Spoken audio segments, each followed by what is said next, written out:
Okay, so I'm going to talk to you guys about ultrasound in fluid responsiveness. You're not going to know everything about ultrasound and fluid responsiveness in this 5 minutes. The idea is for you guys to get a little taste of it and then go home, watch videos, and then practice it in your clinical practice. So CVP. CVP is done for a long time, early goal-directed therapy, and really it's only been validated in horses. So unless your patient is a minotaur, this is in fact crap.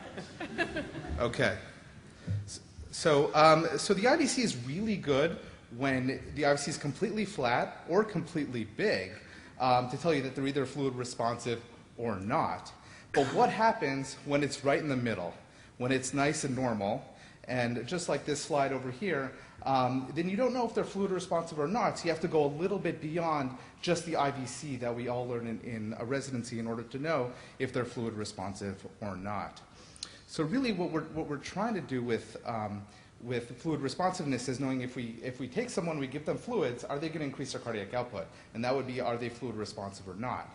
Passive lebrase is a good way to know if they're fluid responsive or not. So if we give them that passive lebrase, which is essentially taking someone at 45 degrees, putting their head up, and then putting them with their legs up and head down, giving them an auto bolus of 500 cc's, and seeing if their cardiac output changes, and that would be fluid responsive if it does. So you can, cardiac output is stroke volume times heart rate. We all know that, and you can actually calculate that via ultrasound, and it's actually not too difficult. So how do you calculate the stroke volume? The heart rate we already know. The stroke volume is the left ventricular outflow area times velocity time integral. That's a lot of words. But really, you just need to know the LVOT diameter, velocity time integral. So really, two calculations, plug it into your equation, and then you got it. So this is a parasternal long axis view where you, right in the left ventricular outflow tract. So right past the aortic valve, you just measure with your machine the diameter in systole while the aortic valves are open, and you got it. Then you need an apical 5-chamber view of the heart, which is similar to a 4-chamber view, and you put your Doppler gate right at the left ventricular outflow, right kind of in the middle. And then you get this, this slide where you can measure the left ventricular outflow tract by using your calculation package and then drawing out the VTI, and your machine will spit out a number for you. Most packages have this. But the LVOT is actually constant in most patients. In all patients, really, you're measuring the same patient. So as a shortcut, you can actually just do the VTI. Do the VTI before, do the passive leg raise, then do the VTI afterwards, and if there's a 20% difference, you got fluid responsiveness.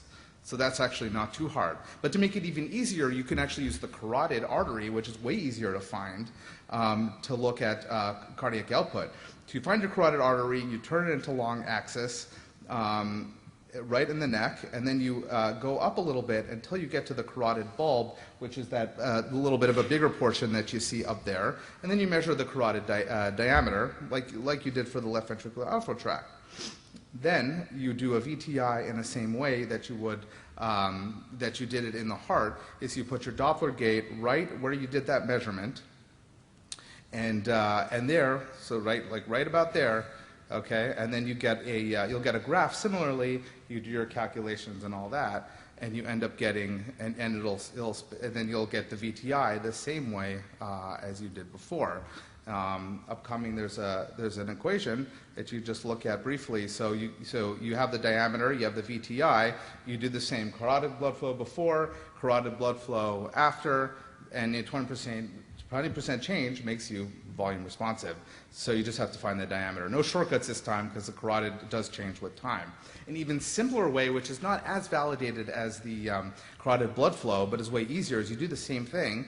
You just look at the systole time over the square root of the cycle time. So just two calculations without calculating diameters and all that stuff.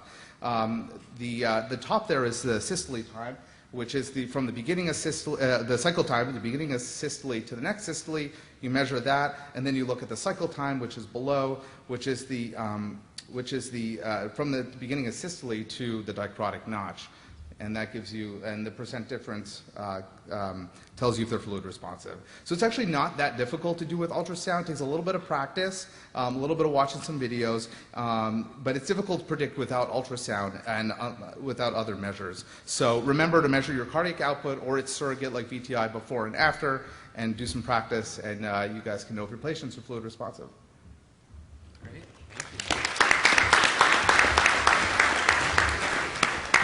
Thanks for that wonderful presentation, Josh. If the judges want to give him some feedback, and also I'll mention, because he mentioned looking at these slides, the slides should be available on the app, and if they're not, check again tomorrow, because they're loading the slides.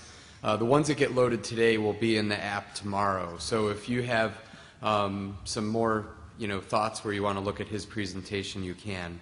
Judges, if you want to give him some feedback.